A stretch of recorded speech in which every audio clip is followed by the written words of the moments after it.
because truth has consequences. Truth has consequences, doesn't it? I tell my students, I say, the test is on Monday. Let me repeat that. The test is on Monday. If they hear Tuesday and don't study, consequences, right?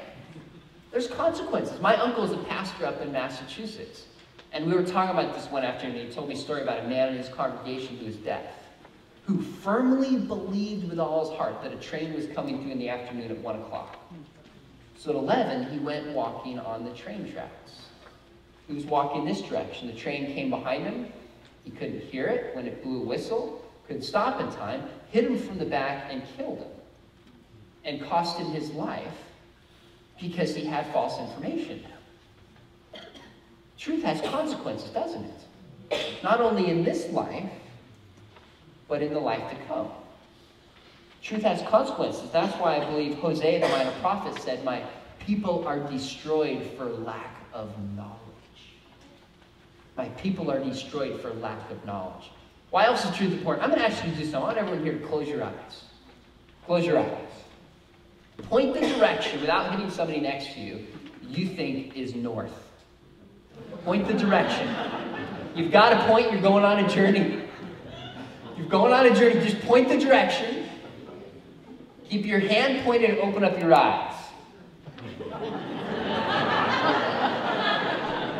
Now, I'm glad you guys weren't flying my plane. Because about 6 of you have north going straight up.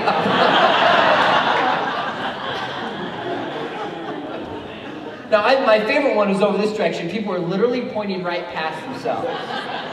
Now, what might you have that would help you know what direction north is?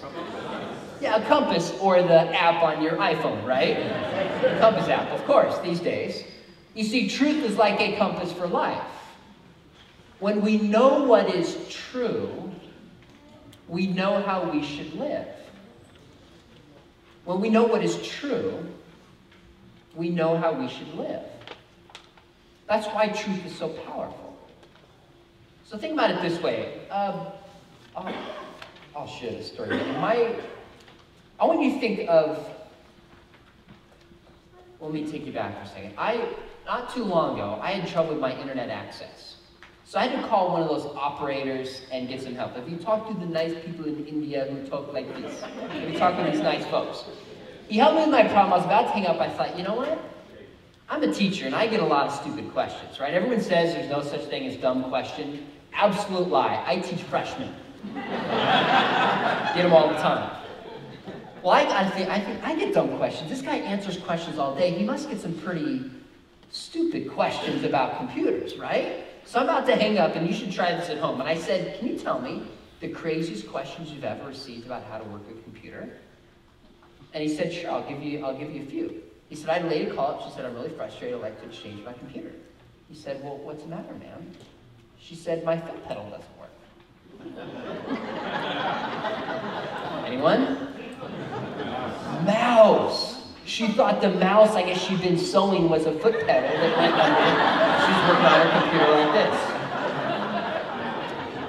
Then he said, I had a fellow call up. He said, I'm frustrated, confused, upset. Can you work with me? And he said, well, what's the matter? He said, my cup holder's not big enough to fit my favorite mug. Anyone? His CD-ROM or his disk drive, he thought was supposed to hold the mug. This last one happened to somebody very dear to me. I can't mention her name. It starts with M. She birthed me, but I don't want to. She's come a long ways, but at this point, she was one of the most technologically handicapped people, arguably, on the planet. She got a new computer and decided to do something very unwise, which was set it up herself. So she got out the computer, she set it up, plugged it in, and started following the instructions step by step. Well, one of the first instructions that came up said, close all the windows.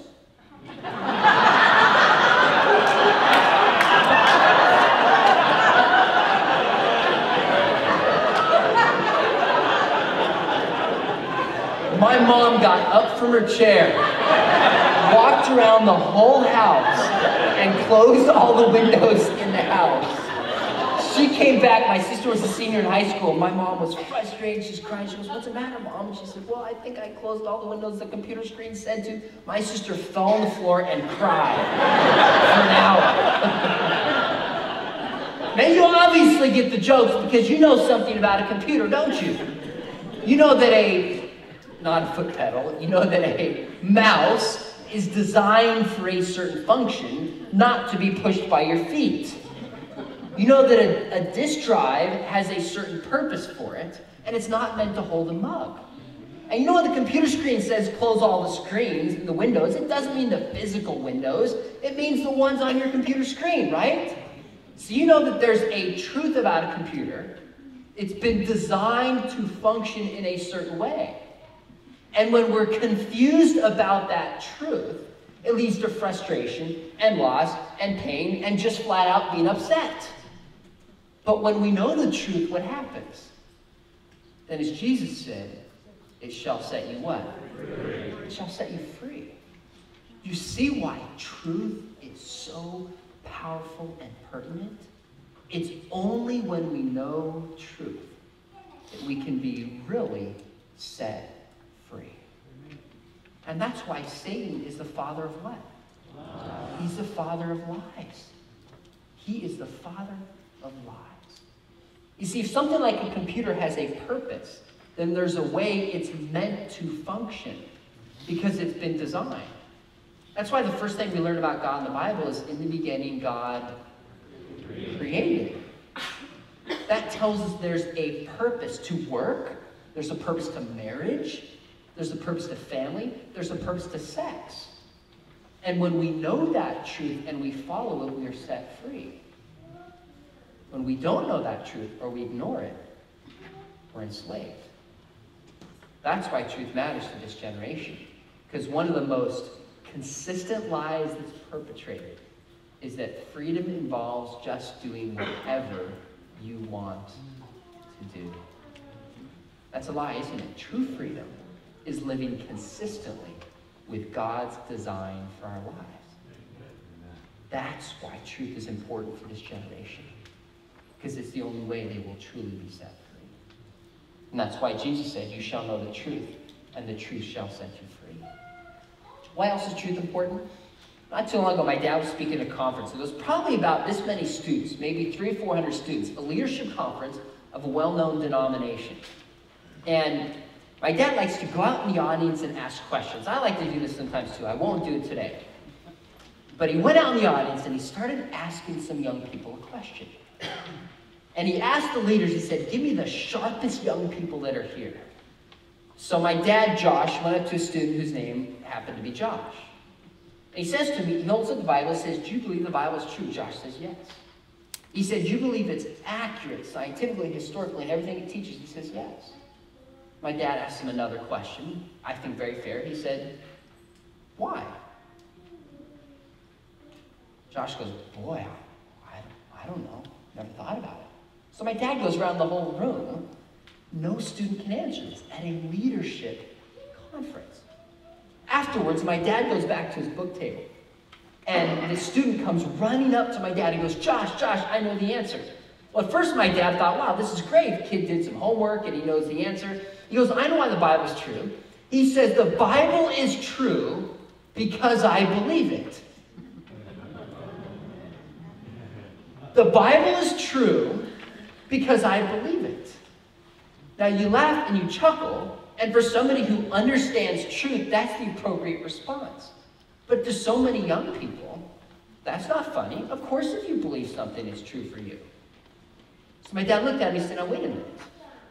Muslims believe the Quran is true. If a Muslim believes it, is it true? He said, yes. If a Muslim believes the Quran is true, then the Quran is true for him. So my dad says something that I think highlights a different way, not all, but in many ways, generations think. He said, here's the difference between me and you. I believe the Bible because I think it is true.